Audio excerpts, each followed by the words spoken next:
Welcome, welcome, welcome. I want to welcome you to the prenatal video and welcome you to this 2021 school year. I just want to thank you for all the time that you have invested in these videos, the time you've invested with your home visitor, watching the videos and communicating and doing the activities together. I just want to let you know your time is very much appreciated.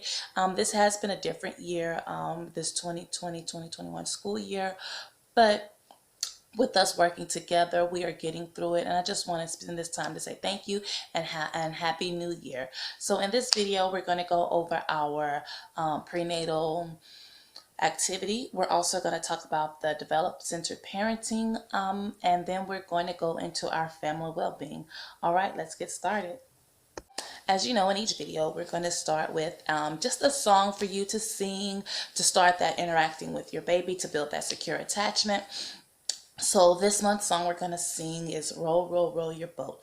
And this could be like a little lullaby that you sing with your child at night when you're laying there in the bed. And it's like maybe the child, your baby's moving a lot and you want them to calm down. So you would take this time to rub your belly and just kind of give them that massage so that you can kind of soothe them so that you can relax and have that calming moment. So let's get ready to sing. So it's roll, roll, roll your boat gently down the stream. Merrily, merrily, merrily, merrily, life is but a dream. Roll, roll, roll your boat gently down the stream. Merrily, merrily, merrily, merrily, life is but a dream. So remember, that's just another song that you can use to help you build that secure attachment, to build that bond with your baby. It's another form of communication with your child. It's good for them to hear your voice so that when they come out of the womb that they'll already have that attachment to that familiar voice. Because even when you're throughout the day you're talking, but this just be a special time that you can have between you and your bundle of joy that's in your belly. So today we're going to do our book reading, and our book reading is You Are Beautiful. And these are just some important words that you can use with your child. You can talk while you're talking to them throughout the day. And these are just some wonderful words that you can help build the self-esteem of your child. So you are beautiful. You are beautiful when you wake up and start your day. You are beautiful when you get dressed, no matter what you wear. Yes, on superhero pajamas. You are beautiful when you fix your hair just the way you like it. Wow, look at that hairstyle. You are beautiful when you munch and crunch. Look, he's enjoying the meal with his dog. You are beautiful when you sing and dance. She looks like she's enjoying herself. You are beautiful when you play in the yard or dig in the garden. Oh, wow, look at that. He's truly enjoying himself. You are beautiful when you help bake and clean up after. So these might be some things that you might do eventually with your child.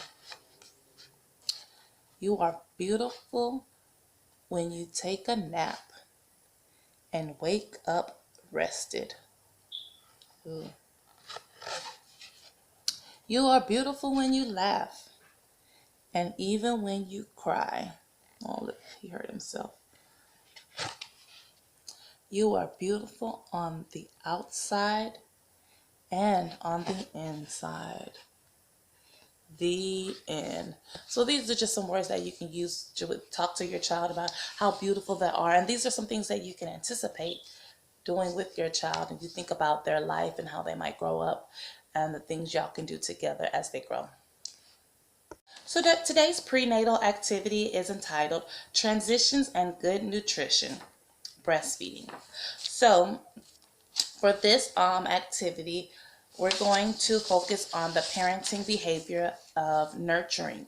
So, breastfeeding gives you and your baby time to have skin to skin contact and reduces stress for both of you. It is time to relax and bond together. So, when you're breastfeeding with your child, it's important that you take that time just to kind of relax. Don't stress out about it too much and just enjoy that time that you're having with you and your child. So, for this activity, our health and safety tip, it can be to talk to your doctor about breastfeeding and read the parent handout, Why Breastfeed. I think we gave you that parent handout last month.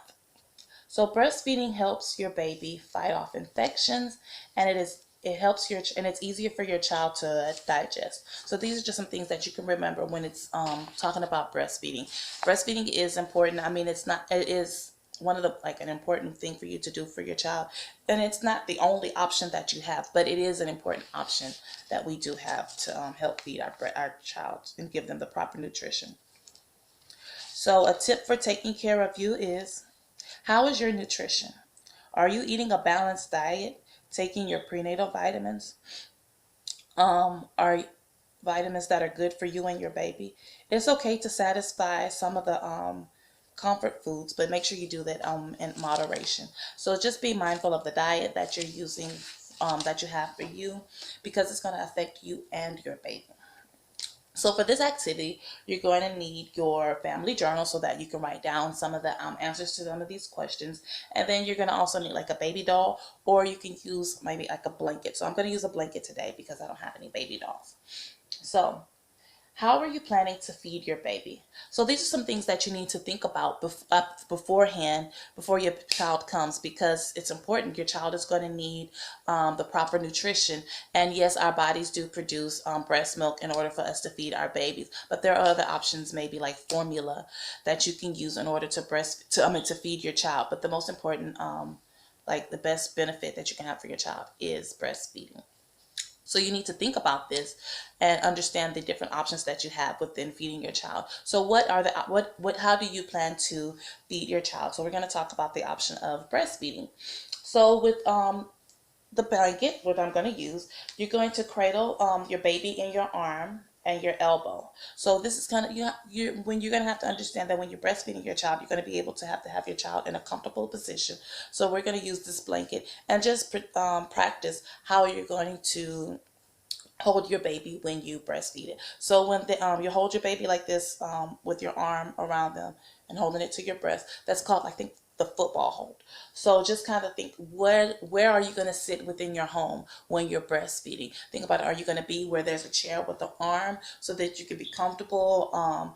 Think about how, if you're laying down, like what type of positions do you feel you're going to be able to use to make sure that you're comfortable, and also your baby. So you should have like a chair that has good back support, because you're not going to be able to sit up the whole time breastfeeding, because this can take from 20 to 30 minutes of you sitting there in one spot with your child. And then also practice switching, because once they finish on one breast, they might not have you might not have expressed enough milk, so that you might have to switch to the other breast. So these are some things that you should think about and practice, as far as with your child, holding your baby, and just kind of understanding the positioning of your arm and the importance of the position of your baby while you're breastfeeding, just so that you and your child is comfortable during this process. So think about what type of clothing you would wear, because remember, you need to be able to assess the breast easily. So if you have on a long dress that doesn't have anywhere for you to bring it down to expose your breast, you might want to think about that, or think about like some loose fitting clothing or shirts where you can be able to just lift up the breast, and the shirt, and be able to give your child the breast. Just think about these things. So these are some of the things you need to think about before the child come. Another question is, where would it be comfortable for you to nurse your child?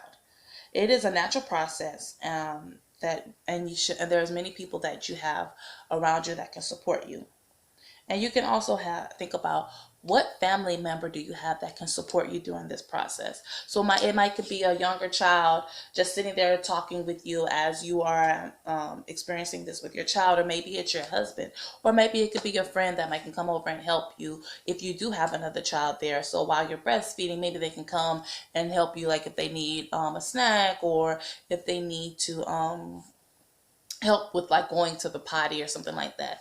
So just think about what type of support systems that you have that you might be able to call on while you're breastfeeding your child. So just an important fact that the fat in breast milk is vital formation is a vital formation to the is vital to the formation of myelin. Myelin covers the neurons and helps information travel quickly and a smooth pathway in your baby's brain. So remember, these are the important things when you're giving your child breast milk. The fat that you have in your breast milk, it helps support your child's brain development. Okay, so these are just some things that you can think about before your child comes. And so you'll know like what are your options when it comes to breastfeeding. So to help you continue this activity, it's important for you to read and research some of the options. Talk to some of your family and friends to see what are their experiences are with breastfeeding, and some of the options as far as positioning, or some of the tips and tools they might have used in order to go along with the process, because it is a process. It's not going to just immediately just happen. It's something that you're going to have to let your baby experience and learn how to attach and suck onto the nipple. Also, there's a website that you can use. I mean, you can go to. It's called childrenshealth.org, and it'll give you more information about what you can do to help you with this, with breastfeeding. Think about what are some support that you might need to help you with the decision, and then you can talk to your home visitor to go from there to see what type of support you need in order for you to breastfeed your child. So remember, breastfeeding may also make your life easier. Remember, breast milk is free, and it's always at the right temperature, and it's always ready to use. So that's a true statement, that it's very convenient for you. It's free, and I mean, it's right there readily available for you if you're able to express that milk. So these are just some things we talked about the importance of breastfeeding, and just remember to just think about some of the options that you have when it comes to breastfeeding your child. So this week's Develop Center Parenting is entitled Prenatal Attachment. So attachment is the relationship that is developed between you and your baby during the first 2 years of your child's life. The quality of this attachment affects your baby's social and emotional intelligence and development. So you can start building this attachment as soon as you are pregnant.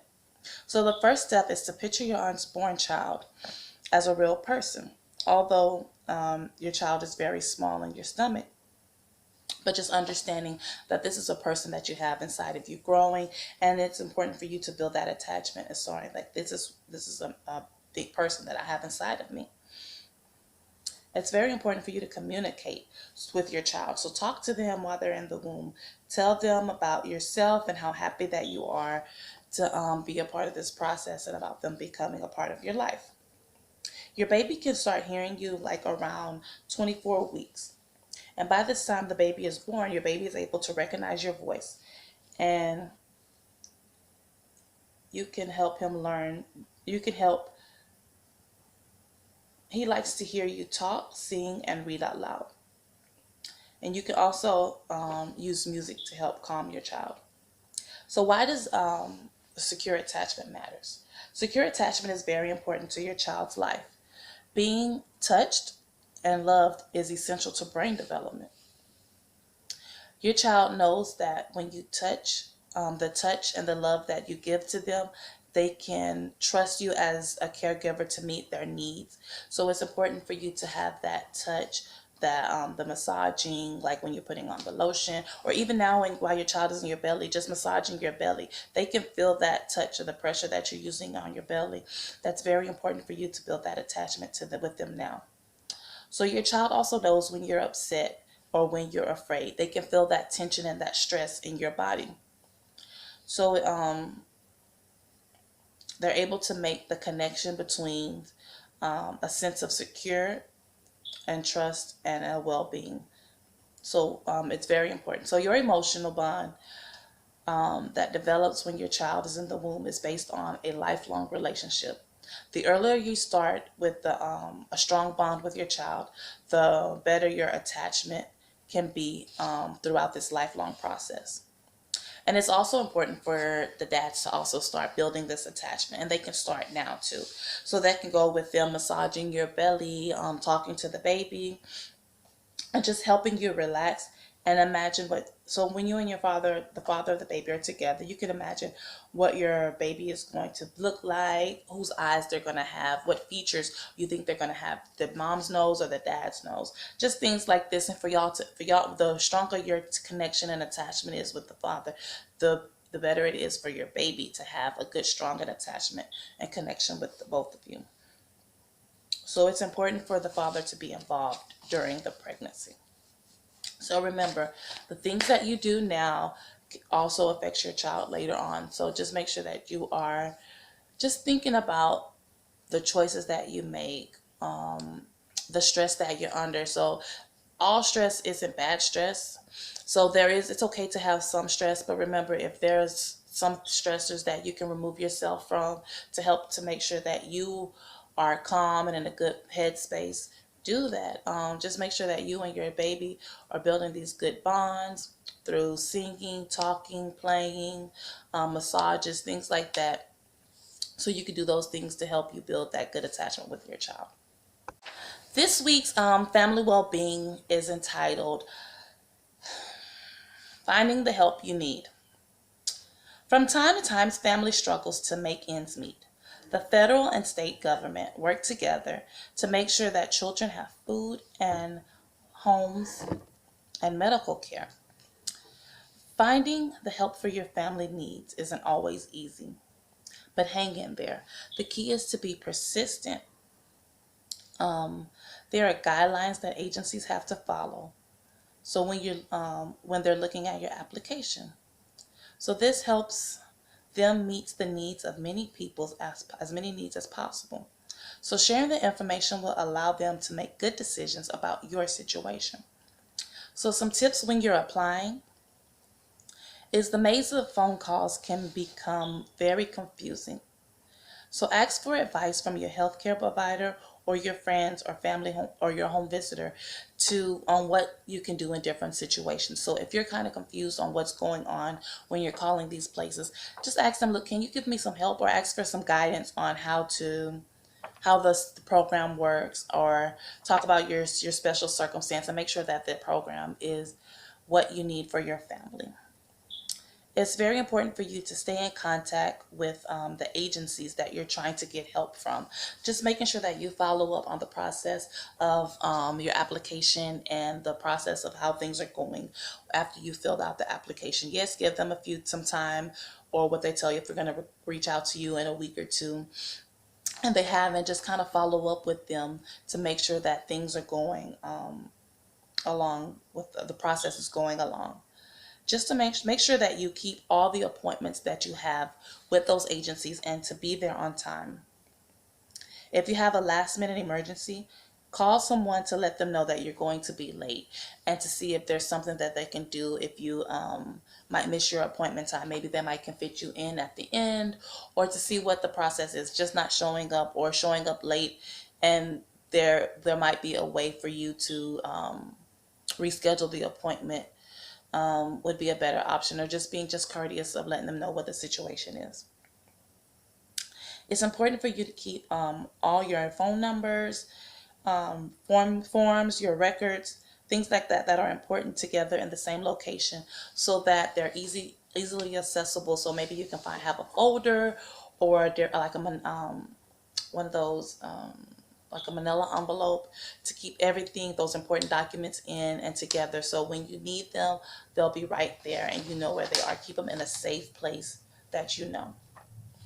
If you're denied services from somewhere, maybe ask them what happened or why you were denied, and you might be able to get what's called a fair hearing, to see what's the next step is for you to to go along with the process. Some important things that you might need or is your identification. So this could be your state identification or a driver's license, birth certificates for you and your children, some access to your paycheck stubs, just knowing how to access them, um, your paycheck stubs or maybe your W-2 form, just having them readily available. Letters showing if you're receiving money from any different agencies. So if you're receiving Social Security's supplement, maybe things from the Veteran Affairs, child support things, alimony, or unemployment. Just having these, the letters of that, your award letters available is important to have that. And some other information you might need can be your lease agreement, some your most recent utility bills, or any type of medical bills that you pay. So these are things that having them together in a safe place can be important, because these might be some of the things that they might ask you for when you're filling out some of these applications, and just knowing where they are and keeping them together can help you out a great deal. So some of the agencies that might can help you out can be Medicaid or CHIP. These are some healthcare programs that help with your child's your medical needs. Another place you might be able to call agency you can use can be Women, Infant, and Children. That's also known as WIC. So this helps you while your pregnancy, during your pregnancy, and throughout the child's first 5 years of life. It provides formula for your child, and then till they're one, and then they also provide milk and different nutritional needs to help support your child and help them with some of the basics that they need to support their nutrition. And another program that's out there is called SNAP. So this is the Supplemental Nutrition Assistance Program. It was formerly known as food stamps. And so this helps with providing a little card that you can use to help you go in the grocery store and buy some of the essentials that you need. It does limit you with some of the things that you can purchase, so you can't purchase anything like alcohol, or I want to say I think pre-cooked meals, I believe. You can't buy those if they're hot. I think the cold ones you can buy. But these can help you. They provide you with the monies that you need to help you have that food and some of those that good nutrition that you need for your child. So if there's any if you have any questions about any of these agencies, there are some guidelines and stipulations that that they might ask you for, then you may or may not qualify. But if you qualify, those are some good things that you can, resources that you can have in your life to help kind of ease some of the burdens that you have. So if you have any questions or concern, go ahead and talk to your home visitor, and they can help you and guide you into the right direction in order for you to help get some of these services. I want to thank you for interacting in this video with me. It's been a pleasure doing this video with you. Just a few announcements. On January 8th, we're going to have our parent meeting at 9 o'clock. It's via Zoom. The link is on the flyer that we put in your package, and also the agenda for the meeting is also in the packet. So if you're able to attend, your attendance is very important. It does help us in this program, and it helps you kind of know what's going on. There's some very good and vital information that can be helpful to you and your child. I look forward to seeing you there. And also, if you have a toddler in the program, our socialization is going to be on January 15th. The materials that you need for the socialization is also in the packet. So we look forward to seeing you there. If you have any questions or concerns, contact your home visitor, and you have a wonderful and amazing week. Thank you.